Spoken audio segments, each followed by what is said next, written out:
मगर चलो मैं करा देता हूं। Question number J2, the amount of benzene that will separate out in grams if a solution containing 7.32 grams of triphenyl methane में, क्वेश्चन नंबर J2 पढ़ रहा हूं, in 100 gram of benzene is cooled to a temperature which is 0.2 degree Celsius below the boiling point of benzene। बहुत simple है। तो फिर से ये पूछ रहे हैं amount of benzene that will separate out. अभी हमने क्या देखा, amount of ice that will separate out, क्योंकि वहां पे वाटर क्या था, सॉल्वेंट था, तो वाटर सॉल्वेंट फ्रीज होकर क्या बनाएगा, आइस बनाएगा। करेंगे उसी तरह से यहां पे सॉल्वेंट क्या है, क्या कह रहे हैं, केएफ किसका दिया गया है, बिलो द बेंजीन क्या है, सॉल्वेंट है। तो amount of benzene that will separate out मतलब क्या, solid form of benzene that will separate out in grams if a solution containing 7.32 grams of triphenyl methane in 1000 gram of benzene is cooled to a temperature which is 0.2 degree Celsius below the freezing point of benzene। मतलब delta TF हमें क्या लेना है, मतलब क्या कहा जा रहा है, हमारे पास हमें क्या क्या दिया गया है, सोल्यूशन एक्चुअली क्या है, सोल्यूशन एक्चुअली क्या है, सोल्यूशन में सोल्यूशन जो है, सोल्यूशन जो है इसके पास क्या है, इसके पास बेंजीन एज अ सॉल्वेंट है, बेंजीन सॉल्वेंट है, और उसके बाद this is solvent, benzene present as a solvent, ठीक है। एंड देन उसके बाद क्या प्रेजेंट है, उसके बाद it has this triphenyl methane, triphenyl methane, getting ना, ट्राइफिनाइल मीथेन। तो ट्राइफिनाइल मीथेन,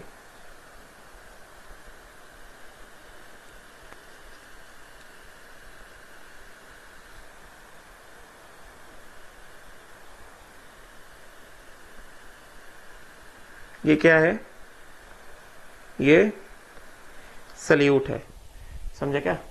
बेंजीन सॉल्वेंट का मास कितना दिया गया है, it is given as 1000 grams, this is given as how much, this is given as 1000 grams, और ट्राइफिनाइल मीथेन ये कितना दिया गया है, this is given as how much, 7.32 grams, 7.32 grams, ठीक है, right, 7.32 gram. So triphenyl methane होगा क्या, फिनाइल ग्रुप क्या होता है, C6H5 होता है ना phenyl group, phenyl group is C6H5 ना, दिस। तो ट्राइफिनाइल मीथेन मतलब क्या, कार्बन, ये हाइड्रोजन, यहां से C6H5, ये C6H5 और ये C6H5।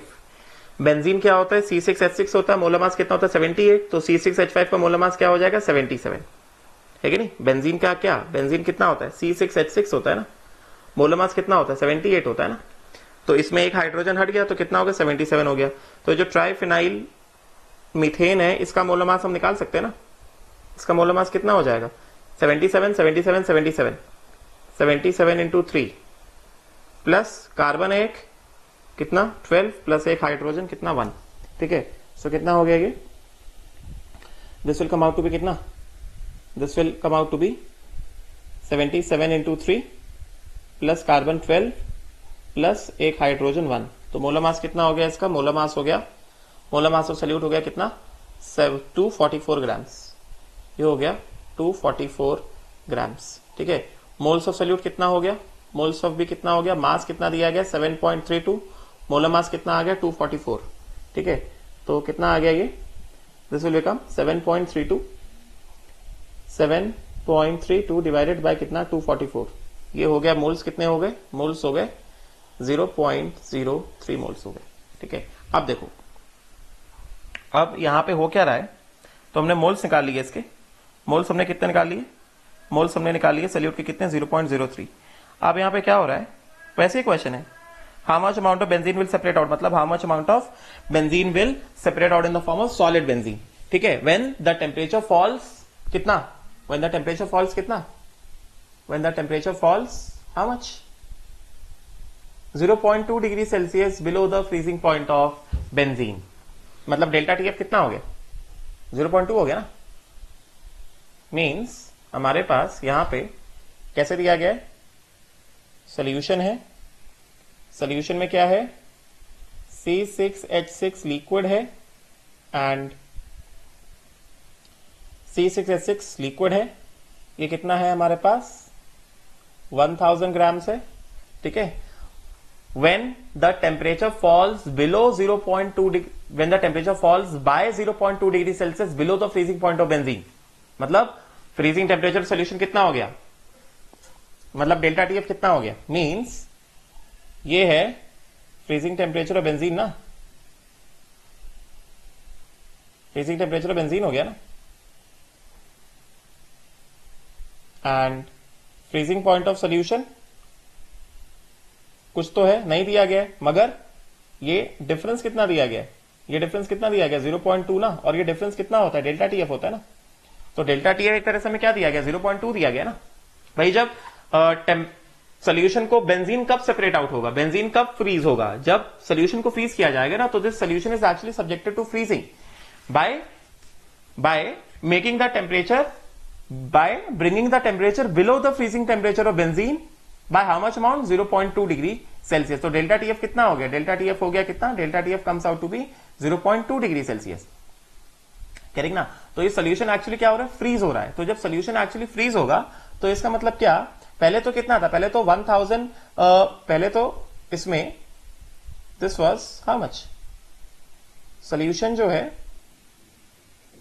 सोल्यूशन क्या था, बेंजीन था, बेंजीन कितना 1000 ग्राम्स प्लस सल्यूट था, मोल्स ऑफ बी था कितना 0.03 मोल्स थे। अब ये क्या कहा जा रहा है, इसको क्या किया जा रहा है, इसको फ्रीज किया जा रहा है। Now this is subjected to freezing, yes और not, due to which solid benzene separates out,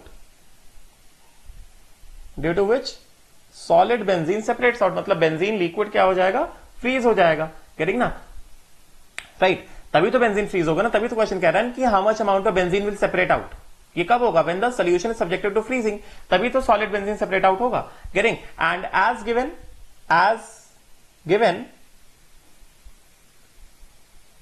given delta TF is equal to कितना, freezing temperature of benzene minus freezing temperature of solution, कितना हो गया 0.2 दिया गया ना। यही कहा जा रहा है ना कि temperature of the solution is taken below freezing temperature of benzene by 0.2, मतलब फ्रीजिंग टेम्परेचर कितना है, डेल्टा टीएफ कितना है 0.2 हो गया।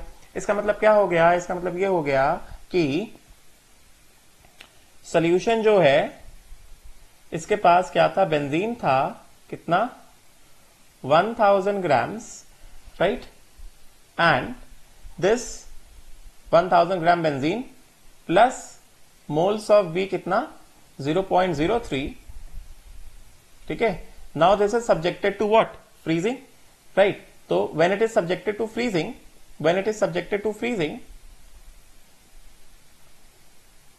अगर इसको फ्रीज किया जाएगा तो क्या होगा, फ्रीज किया जा रहा है सच दैट डेल्टा टीएफ कितना है 0.2 डिग्री सेल्सियस है। तो जब फ्रीज किया जाएगा तो क्या होगा, बेंजीन, कुछ अमाउंट ऑफ बेंजीन क्या हो जाएगा,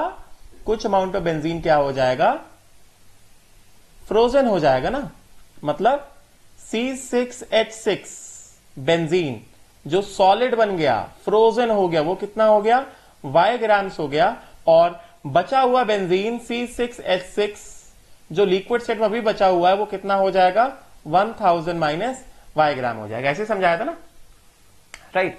तो इसके हिसाब से delta TF is equal to कितना, KF इंटू आई इंटू मोलालिटी। KF कितना दिया गया है, देखो KF शायद 5.12 दिया गया, बेंजीन का KF 5.12 होता है। KF दिया गया हमें कितना 5.12, yes, KF is given as 5.12, KF दिया गया हमें कितना 5.12, ठीक है।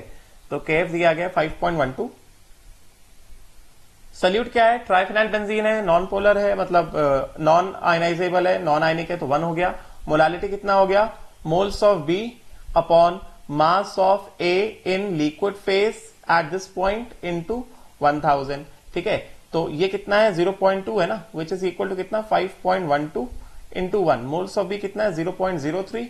Mass of benzene in the liquid phase, कितना मास बचा बेंजीन के लिक्विड फेज में 1000 माइनस वाई बचा ना, बिकॉज वाई ग्राम तो आइस निकल गया ना, इंटू कितना 1000। ठीक है, तो इसके हिसाब से कितना आ जाएगा हमारे पास 1000 minus Y is equal to कितना 5.12 इंटू 0.03 इंटू 1000 अपॉन कितना 0.2।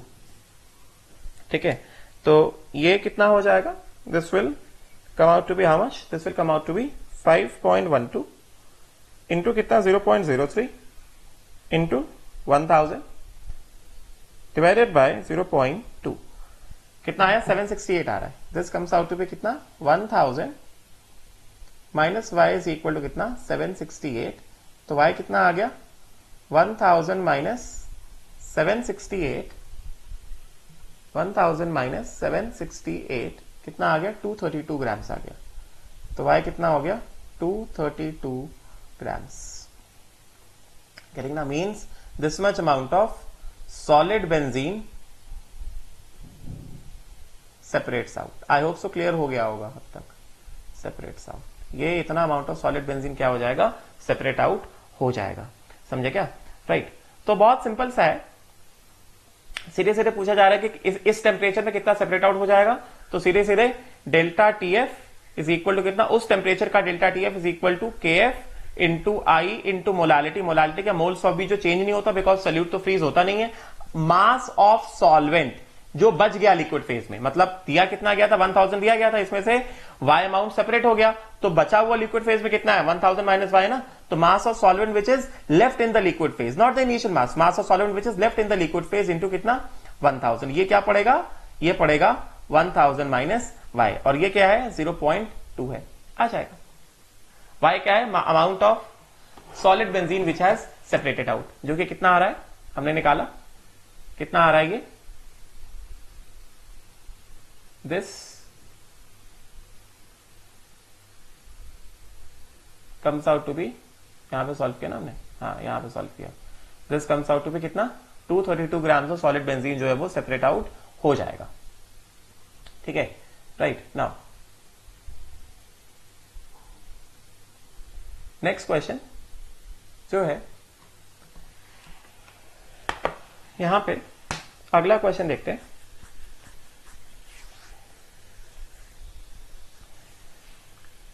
अभी क्वेश्चन नंबर J1 के दोनों पार्ट मैंने होमवर्क में दिए थे, वो हो जाएंगे तुमसे, ये होमवर्क है तुम्हारा। ठीक है, J2 वाला मैंने करा दिया, मगर ये भी होमवर्क है तुम्हारा, तुम्हें फिर से समझ के खुद से सॉल्व करना है। ठीक है, राइट। अभी मैं J3 ले लेता हूं, J5 मैंने करा दिया, होमवर्क है तुम्हारा।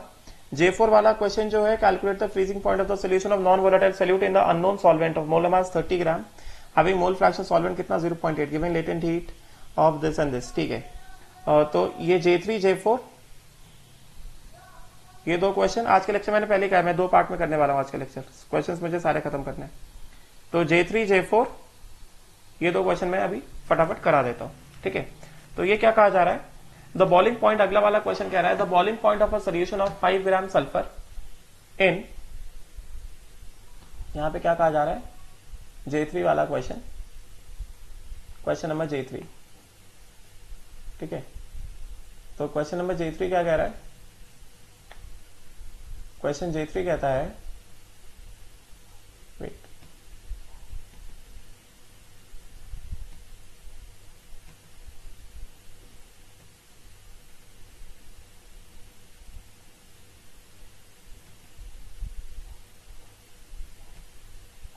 वेट अ मिनट,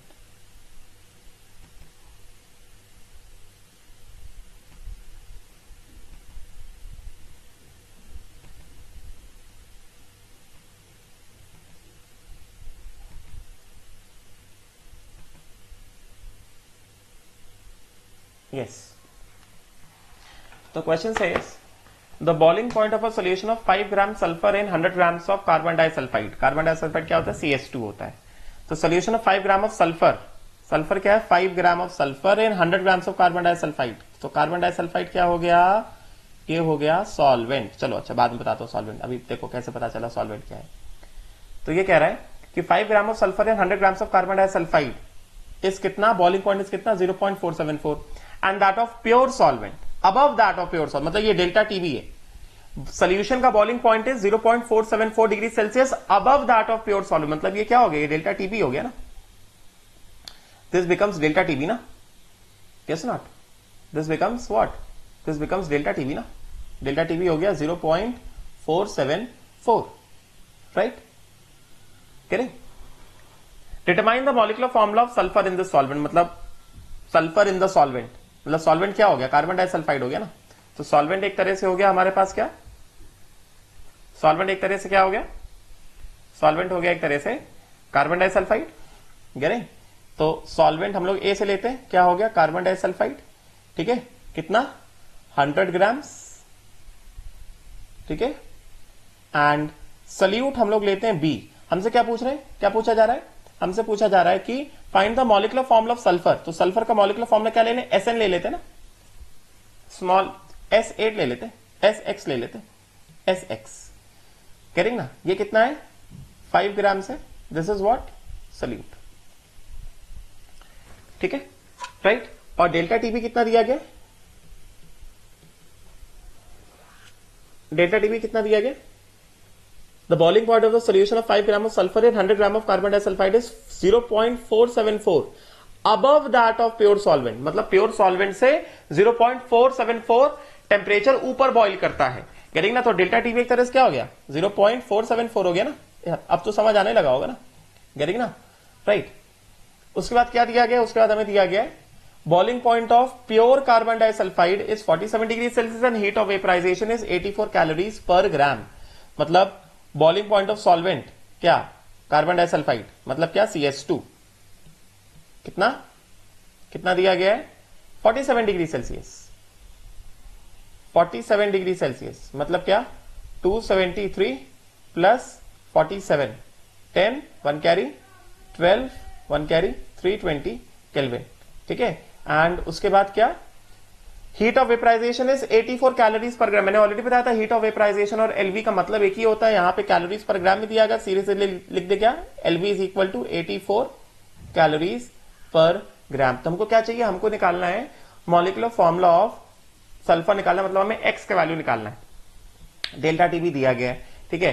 तो एक तरह से यहां पे SX ग्राम मोलर मास कितना हो जाएगा, ग्राम मोलर मास हो जाएगा 32 इंटू एक्स हो जाएगा ना, बिकॉज एक सल्फर का मास क्या होता है 32 होता है, यहाँ पे एक्स अमाउंट ऑफ सल्फर क्या हो गया 32x हो गया, गेटिंग राइट। आई का वैल्यू कितना होगा इसके लिए 1 होगा, बिकॉज कैसा है नॉन पोलर है, सल्फर सल्फर सारे बॉन्ड्स है, मतलब क्या हो जाएगा नॉन पोलर हो जाएगा, ठीक है। तो डेल्टा टीबी कितना हो गया, delta TB is equal to IKB into I into molality, मतलब क्या 0.474 डेल्टा टीबी, केबी तो नहीं दिया गया, इंटू आई कितना 1 इंटू मोलालिटी, मतलब क्या moles of B upon mass of A in grams into कितना 1000। तो एक तरह से हम क्या कर सकते हैं 0.474 इज इक्वल टू केबी, देखो केबी नहीं दिया गया, into 1 into moles of B, moles of B हम निकाल सकते हैं ना, मोल्स ऑफ बी क्या होगा मास ऑफ बी, यहां से मोल्स ऑफ बी हम निकाल लें, 5 ग्राम दिया गया तो यहां से हम लोग मोल्स ऑफ बी तो निकाल सकते हैं ना, moles of B is equal to mass of B upon molar mass of B, moles of B कितना, मास ऑफ बी कितना 5, मोलर मास ऑफ बी कितना दिया गया 32x मैंने बताया अभी, तो मोल्स ऑफ बी कितना हो गया 5 अपॉन 32x, ठीक है।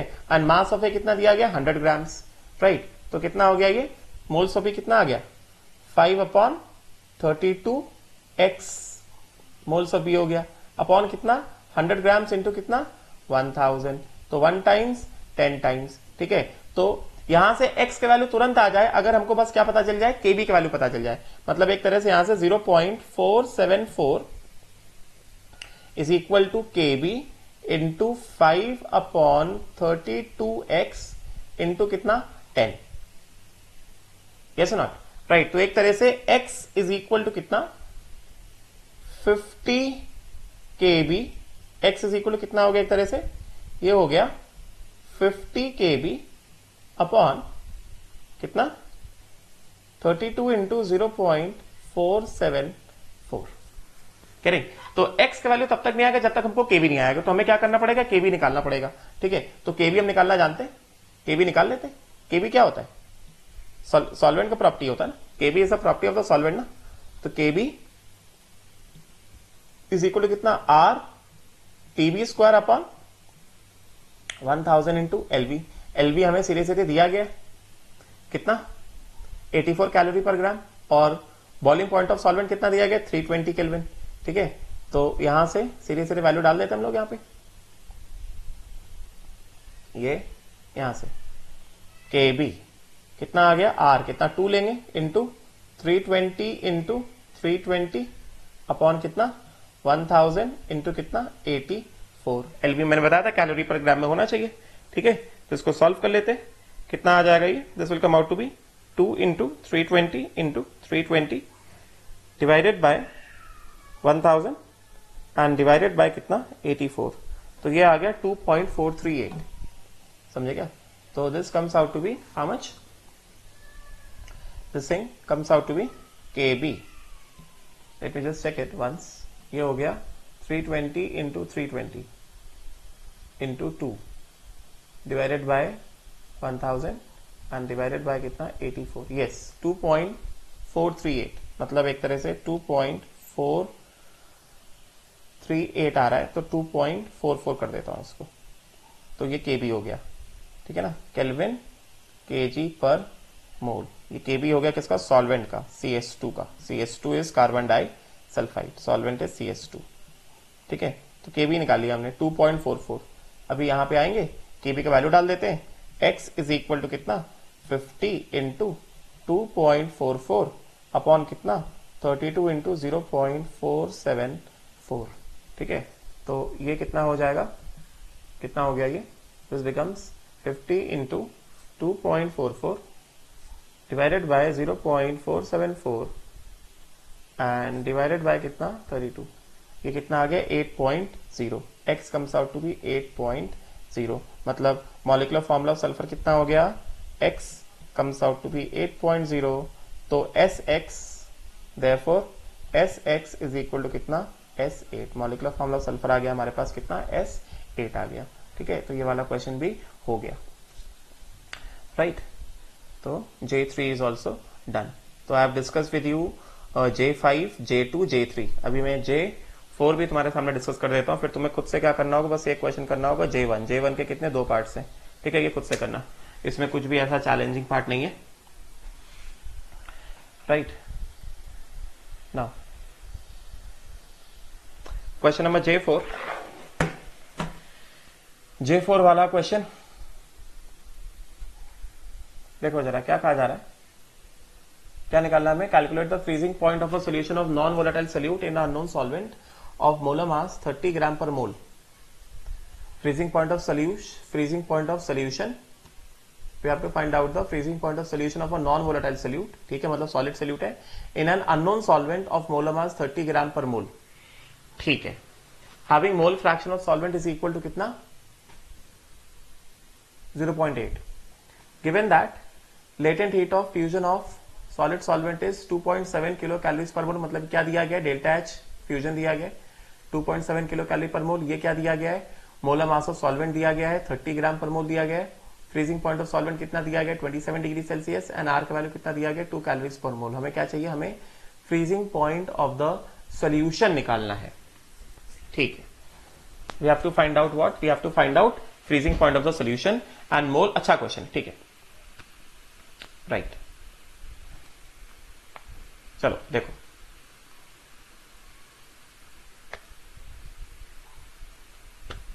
नेक्स्ट पेज में आते हैं। देखो ध्यान से, हमें क्या क्या दिया गया है, पहले निकालना क्या है, पहले उसको फोकस कर लेते हैं। हमसे क्या जा रहा है, calculate the freezing point of solution of a non volatile solute in unknown solvent. तो पहली बात, फ्रीजिंग पॉइंट ऑफ सोल्यूशन हमने क्या देखा है, हमने देखा है delta TF is equal to freezing point of solvent minus freezing point of solution. तो एक तरह से अगर हमें फ्रीजिंग पॉइंट ऑफ सोल्यूशन चाहिए, तो फ्रीजिंग पॉइंट ऑफ सोल्यूशन को निकालने के एक ही तरीका है ना, क्या चीज, freezing point of solvent minus क्या, डेल्टा टी एफ। तो फ्रीजिंग पॉइंट ऑफ सॉल्वेंट तो दिया गया ना, फ्रीजिंग पॉइंट ऑफ सॉल्वेंट कितना दिया गया, 27 डिग्री सेल्सियस, मतलब कितना, 300 केल्विन। गेटिंग ना, फ्रीजिंग पॉइंट ऑफ सॉल्वेंट कितना दिया गया, दिस इज इक्वल टू कितना, 300 केल्विन माइनस क्या, डेल्टा टी एफ। या फिर इसको कैसे कर लो, 27 degree Celsius minus delta T F. अभी तुम इसको फ्रीजिंग पॉइंट ऑफ सॉल्वेंट को सेल्सियस में रखोगे तो freezing point of solution Celsius में आएगा, freezing point of solvent kelvin रखोगे तो freezing point of solution kelvin में आएगा, कैसे कर लो। तो ये जो है फ्रीजिंग पॉइंट ऑफ सॉल्यूशन, लेकिन ये तब तक नहीं आएगा जब तक हमको डेल्टा टीएफ नहीं आएगा, ठीक है, राइट। तो ये तो पता चल गया कि हमको अगर आंसर चाहिए तो हमको डेल्टा टीएफ निकालना पड़ेगा, ठीक है। तो अब हम क्या जानते हैं, हम ये जानते हैं कि डेल्टा टीएफ क्या होता है, हम ये जानते हैं डेल्टा टीएफ होता है केएफ इंटू आई इंटू मोलालिटी, ठीक है। अभी यहां पे आई के बारे में कुछ बता रहे हैं क्या, सल्यूट क्या है ये बताया क्या, नॉन वोलेटाइल सल्यूट, बस और कुछ नहीं बताया। तो हम अपने आप आई को क्या मान ले, आई को 1 मान लेते, बिकॉज सल्यूट तो बताया नहीं क्या है। तो आई को क्या मान लो, आई को मान लो 1, ठीक है ना। आई को क्या मान लिया जाए, आई को मान लेते हैं हम लोग कितना, आई को हम लोग 1 मान लेते हैं, ठीक है, राइट। फिर उसके बाद क्या क्या दिया गया है, mole fraction of solvent, mole fraction solvent कितना दिया गया, 0.8 दिया गया है। हमको क्या क्या चाहिए, डेल्टा टीएफ निकालने के लिए हमको चाहिए केएफ और चाहिए हमको क्या, मोलालिटी, ठीक है। तो पहली बात हम लोग मोलालिटी निकाल सकते हैं, क्या दिया गया हमको, mole fraction of solvent, mole fraction of solvent दिया गया 0.8, सॉल्वेंट ए से लेते हैं तो मोल फ्रैक्शन ऑफ सॉल्यूट क्या हो जाएगा, 0.2 हो जाएगा, ठीक है। तो हमने रिलेशन तो पढ़ा है ना, molality is equal to, molality is equal to कितना, काई बी अपॉन काई ए इंटू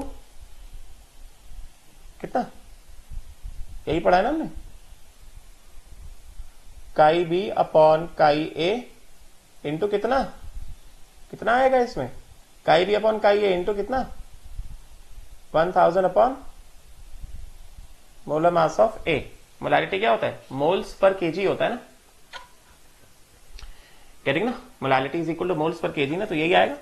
तो काई बी अपॉन काई ए कितना हो गया, ये हमने पढ़ा है ना, ये मैंने कल ही बताया था रिलेशन, कितना हो गया 0.2 अपॉन 0.8 इंटू कितना 1000 upon molar mass of solvent कितना दिया गया है 30 ग्राम पर मोल ना, तो कितना हो गया ये 30। तो मोलालिटी कितना आ गया यहां से, molality will come out to be how much, molality will come out to be कितना 1/4 इंटू 1000/30, ठीक है। तो मोलालिटी निकाल लेते हैं फटाफट यहां से, पहले मोलालिटी कितना हो गया 1000 divided bye 30 and divided by कितना 4, मोलालिटी आ गया कितना 8.34, मोलालिटी आ गया कितना 8.34 मोल्स पर केजी, है कि नहीं, ये आ जाएगा ना हमारे पास मोलालिटी का वैल्यू, याद है ना ऐसे निकाला था मोलालिटी हमने। अरे भाई मोलालिटी क्या होता है अगर नहीं याद है, moles of B upon mass of A into कितना, mass of A in grams into कितना 1000, ठीक है। तो moles of B upon mass of A को क्या कर देंगे हम लोग, चलो एक बार मैं क्रॉस चेक कर लेता हूँ, फॉर्मुला को भी क्रॉस चेक कर लेता हूँ, हो सकता है अगर मैंने गलत फॉर्मुला यूज किया, तो मास ऑफ ए को divide by molar mass A into multiplied by molar mass of A, तो क्या हो गया मोल्स ऑफ ए हो गया, ठीक है, कितना सही तो है, moles of B upon moles of A into कितना 1000 by molar mass of A, ठीक है। तो इसको क्या हो जाएगा, moles of B upon total number of moles whole divided by moles of A upon total number of moles into कितना 1000 by molar mass of A, moles of B upon total number of moles क्या हो गया, काई B upon काई ए, सही तो formula use किया है 1000 upon molar mass of, formula एकदम सही यूज किया है। तो मोलालिटी कितना आ गया 8.34 मोल्स पर केजी आ गया, तो मोलालिटी भी आ गया हमारे पास, I1 है, मोलालिटी कितना हो गया, मोलालिटी कितना निकाल लिया हमने 8.34 मोल्स पर केजी, मोलालिटी भी आ गया हमारे पास, ठीक है, मोलालिटी हो गया 8.34 मोल्स पर केजी। अभी हमें क्या चाहिए, अभी हमें चाहिए क्या केएफ, ठीक है। तो हमें केएफ निकालना पड़ेगा, क्या क्या दिया गया है केएफ निकालने के लिए, केएफ कैसे आएगा, KF is equal to R TF square upon कितना 1000 इंटू एलएफ, ठीक है। एलएफ क्या होता है, LF क्या होता है, LF is equal to delta H of fusion, LF is equal to delta H fusion in calories per mole by molar mass of solvent. ठीक है, तो डेल्टा H फ्यूजन कितना दिया गया है, डेल्टा H फ्यूजन दिया गया सॉल्वेंट का कितना 2.7 किलो कैलोरीज पर मोल ना, तो कितना हो जाएगा ये LF कितना हो जाएगा 2.7 इंटू कितना 1000 कैलोरीज बाय कितना 30। ठीक है, तो ये कितना आ जाएगा, this will come out to be how much, this will come out to be equal to 2.7 into कितना 1000 डिवाइडेड बाय कितना 30, तो LF आ गया कितना 90 कैलोरीज पर ग्राम। ये आ गया किसका, LF का वैल्यू आ गया। ठीक है, LF का वैल्यू हमने निकाल लिया। TF केल्विन में पड़ता है, कितना 300 केल्विन है, 27 डिग्री सेल्सियस दिया गया, तो KF आ जाएगा, KF is equal to R मतलब 2 बिकॉज LF कैलोरी में है इंटू कितना 300 इंटू 300 27 डिग्री सेल्सियस है ना, इस वाले फॉर्मूले में TF किस में आता है, केल्विन में आता है ना, 1000 इंटू कितना 90। ठीक है, इसको सॉल्व कर लेते हैं, KF का वैल्यू आ जाएगा, डाल देंगे, तो कितना हो गया 2 into 300 into 300 divided by 1000 divided by कितना 90, तो KF कितना आ गया, KF comes out to be 2 kelvin kg per मोल। तो KF का वैल्यू आ गया हमारे पास 2 केल्विन kg पर मोल। ठीक है, तो अभी यहां पे चलते हैं, delta TF is equal to कितना KF 2, आई कितना 1 इंटू कितना 8.34, तो डेल्टा TF कितना आ गया 16.68 डिग्री सेल्सियस या 16.68 केल्विन, कुछ भी बोलो। ठीक है, राइट, तो ये आ गया हमारे पास डेल्टा TF 16.68। तो अब आ जाएगा आसानी से। फ्रीजिंग पॉइंट ऑफ सोल्यूशन क्या लिखा था हमने ऊपर, फ्रीजिंग पॉइंट ऑफ सोल्यूशन लिखा था हमने, freezing point of solvent minus कितना डेल्टा TF ना, फ्रीजिंग पॉइंट ऑफ सॉल्वेंट कितना था, कितना आया था 27 डिग्री सेल्सियस दिया था, माइनस डेल्टा TF कितना आ गया 16.68। ठीक है, तो कितना हो गया ये, this becomes how much, this becomes 27 minus 16.68 कितना आ गया 10.32 आ गया, this comes out to be 10.32 degree Celsius. तो freezing point of solution kelvin में भी हो सकता है, इसको केल्विन कन्वर्ट कर दो या फिर इसी को केल्विन कन्वर्ट कर दो ना, freezing point of solution is equal to कितना 10.32 प्लस कितना 273, यस, तो कितना आ जाएगा 283.32 kelvin. Either of the ways you can just solve it. ठीक है, ये हो गया, J4 भी हो गया ना, J1 के दोनों पार्ट्स अप टू मतलब ये J5 तक पूरा होमवर्क था, मैंने होमवर्क दिया था, this I have discuss, right. अभी एक दो क्वेश्चन और इंपॉर्टेंट है, दो क्वेश्चन और इंपॉर्टेंट दिख रहे हैं मुझे, उनको सॉल्व कर देता हूं फटाफट से।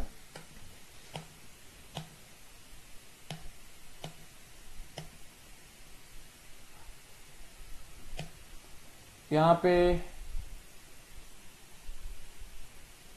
18 वाला क्वेश्चन मैंने डिस्कशन कर दिया था, एग्जांपल 19 अब हो जाएगा। देखो 1000 gram of water in 0.1 urea, freezing point is -2, now it is freezing point is -0.2, now it is freeze up to -2 degree Celsius and how much amount of ice will be formed. अभी हमने ऐसे question किया था जहां पे freezing point कितना था -0.2 था, फ्रीज अप टू -0.25, तो यहां पे क्या कर दिया फ्रीज अप टू -2।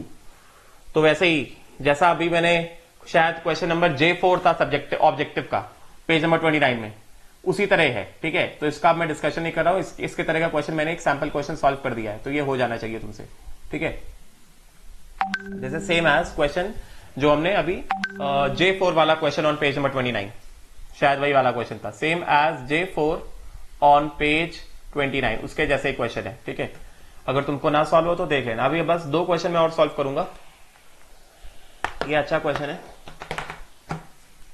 देखो ध्यान से, नाइस क्वेश्चन। तो यहां पे क्या कह रहा है,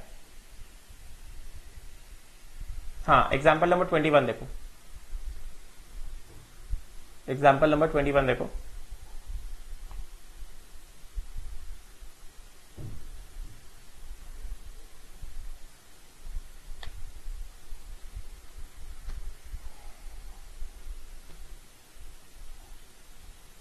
ट्वेंटी वन और 22, बस दो एग्जाम्पल और।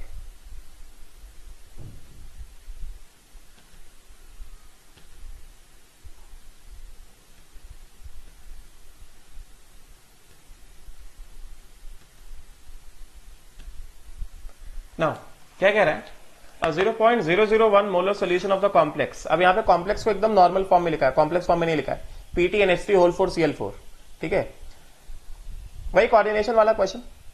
0.001 molar solution of the complex represented as PTNH3 whole 4 Cl4 in water had a freezing point depression of कितना, had a freezing point depression मतलब delta TF of 0.0054 given KF is equal to 1.86 assuming 100% ionization of the complex find the ionization nature मतलब क्या I and formula of the complex। तो फिर से अगर formula of the complex निकालना है तो हमें क्या करना पड़ेगा, n का वैल्यू निकालना पड़ेगा, ठीक है। तो सीधी बात, delta TF is equal to KF into I into कितना, मोलालिटी, सीधे सीधे, ठीक है। तो KF ऑफ वाटर कितना है, 1.86 लेंगे। डेल्टा TF के बारे में क्या बता दिया, depression of freezing point depression कितना 0.0054, ठीक है। तो ये कितना 0.0054 इज इक्वल टू KF कितना 1.86 इंटू आई इंटू मोलालिटी दिया गया है, कितना दिया गया 0.001, कितना 0.001। तो यहां से आई की वैल्यू निकाल लेते हैं, आई की वैल्यू कितना आ जाएगा 0.0054, यस नॉट, डेल्टा TF 0.0054, ठीक है, divided by how much 0.0054 divided by 1.86 into 0.001 because molality इतना ही दिया गया ना 0.001। तो यही आएगा ना आई का वैल्यू, आई के value will be equal to कितना, I will be equal to delta TF upon KF into molality, delta TF upon KF into molality, yes. तो फटाफट आई की वैल्यू में निकालता हूं, तो आई का वैल्यू कितना हो जाएगा, आई का वैल्यू हो जाएगा 0.0054 divided by 1.86 divided by 0.00 wait 0.0054 divide by 1.86 divided by 0.001, ठीक है। तो आई का वैल्यू आ गया 2.9, value of i comes out to be, value of i comes out to be कितना 2.90, आई की वैल्यू आ गया 2.9, क्योंकि हमें फॉर्मूला ऑफ द कॉम्प्लेक्स निकालना है ना। तो मोर देन 1 आ रहा है, मतलब क्या, dissociation, nature of the ionization पूछ रहा है ना, मतलब क्या, डिसोसिएशन। अभी पूछ रहा है फॉर्मूला ऑफ द कॉम्प्लेक्स भी, अल्फा 1 दिया गया है, तो मैंने पहले से कहा फॉर्मूला ऑफ द कॉम्प्लेक्स निकालना मतलब एन का वैल्यू पता चलेगा तभी फॉर्मूला निकाल सकते हो। आई इज इक्वल टू कितना 1 plus n minus 1 alpha, alpha कितना है 1 है, तो आई इज इक्वल टू कितना n which is equal to 2.9, रफली क्या कर देंगे 3 कर देंगे, बिकॉज एन क्या होता है, नंबर ऑफ आयंस होते हैं ना, तो नंबर ऑफ आयंस 2.9 थोड़ी होंगे। अभी तुम सोचो ना NaCl को डिसोसिएट करोगे तो Na plus plus Cl minus, number of ions कितना 2 आएंगे ना, राइट। तो इसको राउंड ऑफ कर दिया, कितना कर दिया, ऑलमोस्ट 3.0 कर दिया, ठीक है। तो एन का वैल्यू कितना आ गया 3.0 आ गया, मतलब क्या, अब जो मैं कॉम्प्लेक्स ये आ गया PTNH3 होल 4 Cl4, एन का वैल्यू कितना आ रहा है 3 आ रहा है, तो PTNH3 होल 4 Cl4 ये हमें ऐसा कॉम्प्लेक्स दिया गया है। तो ये तो मैंने तुमको बहुत पहले सिखा दिया था। यहां पे तो अगर तुम प्लैटिनम का ऑक्सीडेशन स्टेट देखोगे +4 देखोगे, प्लैटिनम का ऑक्सीडेशन स्टेट +4 है, मतलब कोऑर्डिनेशन नंबर कितना हो जाता है 6 हो जाता है, तो कोऑर्डिनेशन नंबर 6 रखना है, मतलब 6 लिगेंड ब्रैकेट के अंदर होने चाहिए, अमोनिया हमेशा ब्रैकेट के अंदर रहेगा, साथ में 2 क्लोरीन और अंदर चले जाएंगे, ठीक है। So this will definitely exist as what, PTNH3 whole 4 Cl2, समझे क्या, और बाहर पे क्या होगा Cl2 होगा। अभी चेक कर लो यहां से, इसको आयनाइज कराओ जरा, इसको आयनाइज कराओ, इसको आयनाइज कराओगे क्या हो जाएगा, PTNH3 होल 4 Cl2 +2 प्लस कितना 2 Cl माइनस, यहां से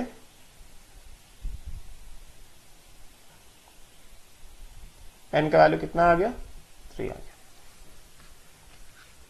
ठीक है, राइट। तो फॉर्मूला ऑफ द कॉम्प्लेक्स क्या है, फॉर्मूला ऑफ द कॉम्प्लेक्स है PTNH3 होल 4 Cl2 और ये क्या Cl2। बात समझे क्या? राइट, ये है answer, formula of the complex. Complex के सारे क्वेश्चंस मैंने ऐसे सॉल्व किए, ठीक है।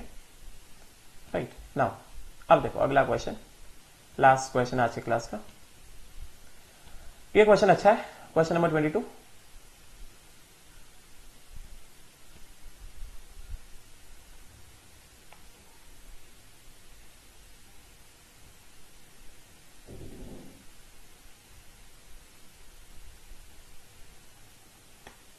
हाँ, अब देखो जरा यहां पे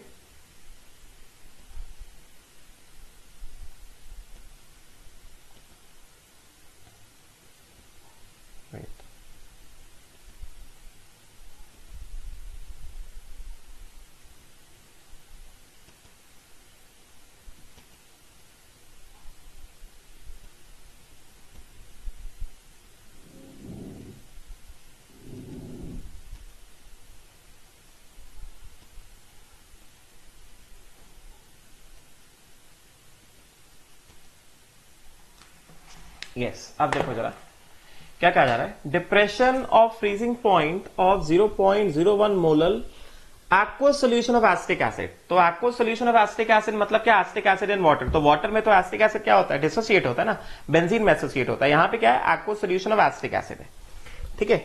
मतलब acetic acid in water, acetic acid aqueous solution, ये क्या हो जाएगा? डिसोसिएट हो जाता है ना।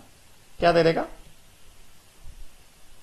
CH3COO माइनस एक्वस प्लस ये दे देगा हमें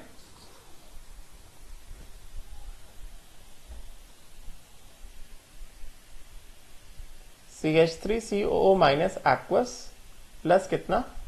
H प्लस एक्वस, ठीक है। राइट, डिसोसिएट हो गया, ठीक है। ये कितना है? 0.01 मोलर। तो इसमें लिखा गया है assume molality is equal to molarity, ठीक है।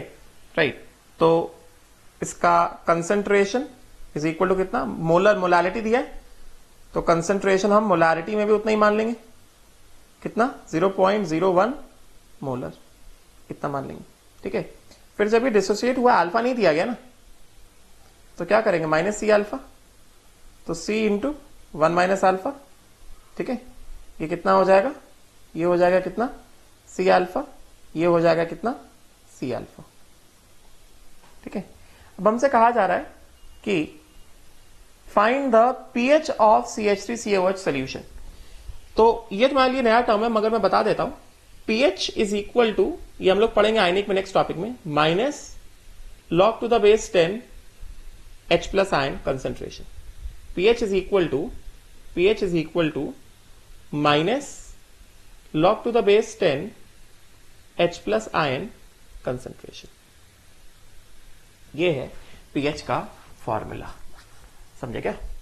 राइट, ये pH का फॉर्मूला होता है। मतलब एक तरह से अगर हमें फाइनल आंसर pH चाहिए तो हमें क्या निकालना पड़ेगा? हमें H प्लस आयन कंसेंट्रेशन निकालना पड़ेगा। H प्लस आयन कंसेंट्रेशन में यहां क्या देख रहे हैं? C इंटू अल्फा देख रहे हैं। C के वैल्यू हमें पता है, molality is equal to molarity. मतलब हमें क्या चाहिए? हमको अल्फा निकालना पड़ेगा। एसिटिक एसिड का अल्फा चाहिए। एसिटिक एसिड का अल्फा चाहिए मतलब क्या? एसिटिक एसिड का अल्फा कहां से आता है? अल्फा तो आई से आता है ना। I is equal to 1 plus n minus 1 alpha. Alpha निकालने के लिए हमें क्या? आई निकालना पड़ेगा एसिटिक एसिड का, ठीक है। और एसिटिक एसिड का आई कहां से आएगा? दो भाई, स्टार्टिंग में दिया गया है कि depression in freezing point of 0.01 molar solution of acetic acid है 0.02046 डिग्री, ठीक है। एक इंफॉर्मेशन ये दिया गया है हमें। तो मतलब एक तरह से फॉर एसिड के लिए क्या दिया गया है? Delta TF is equal to कितना? डेल्टा टीएफ कितना दिया गया है? डेल्टा टीएफ कितना दिया गया? 0.02046, ठीक है। ये हो गया कितना? 0.02046। दिस इज इक्वल टू कितना? KF इंटू आई इंटू मोलालिटी। मोलालिटी कितना दिया गया है? 0.01। अच्छा, अब उसके बाद क्या दिया गया है? 1 molar urea solution freezes at कितना? माइनस 1.86। तो 1 मोलर यूरिया सोल्यूशन, यूरिया का एक्वस सोल्यूशन, यूरिया का फ्रीजिंग पॉइंट दिया गया ना, यूरिया का यूरिया का फ्रीजिंग पॉइंट ऑफ सोल्यूशन दिया गया है ना, कितना, -1.86। तो डेल्टा टीएफ क्या हो जाएगा, डेल्टा टीएफ हो जाएगा freezing point of solvent 0 degree Celsius minus freezing point of solution -1.86, कितना हो गया, +1.86। तो डेल्टा टीएफ कितना हो गया यूरिया का, डेल्टा टीएफ 1, यूरिया का डेल्टा टीएफ कितना हो गया, डेल्टा टीएफ 2 कितना हो गया, 1.86 इज इक्वल टू कितना, KF इंटू आई कितना होता है यूरिया का 1 इंटू मोलालिटी कितना दिया गया, 1 दिया गया, डिवाइड करा दो दोनों को, KF निकल जाएगा। तो यहां से सीधे सीधे हमारे पास क्या आ गया, हमारे पास सीधे सीधे आ गया I इज इक्वल टू कितना, 0.02046 अपॉन कितना 1.86 इंटू कितना 1/0.01, ठीक है, 1/0.01, ठीक है। तो कितना हो गया ये, this becomes how much, this becomes 0.02046 divided by कितना 1.86,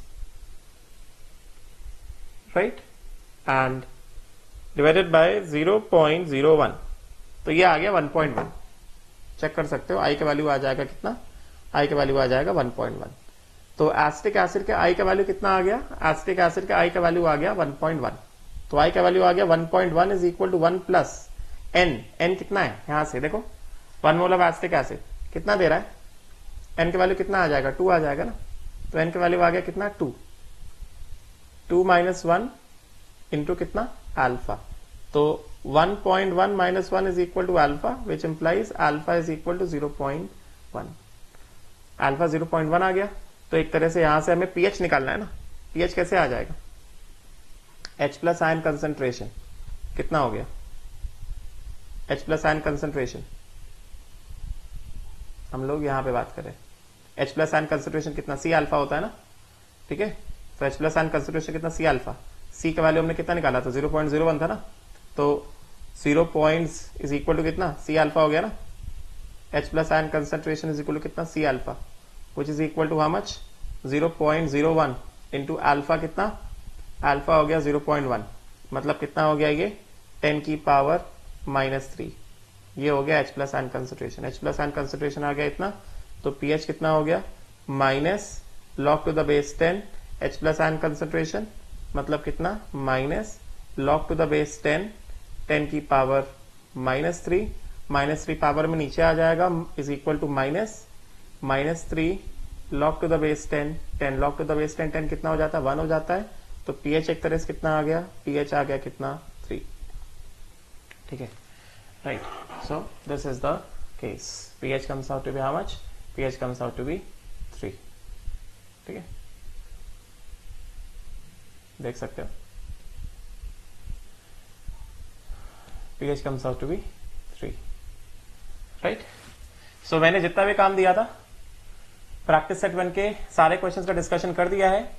तो पहले तुम लोग ये वाले क्वेश्चंस पढ़ लेना, लेक्चर पढ़ लेना, उसके बाद काम करना, ठीक है। Thank you.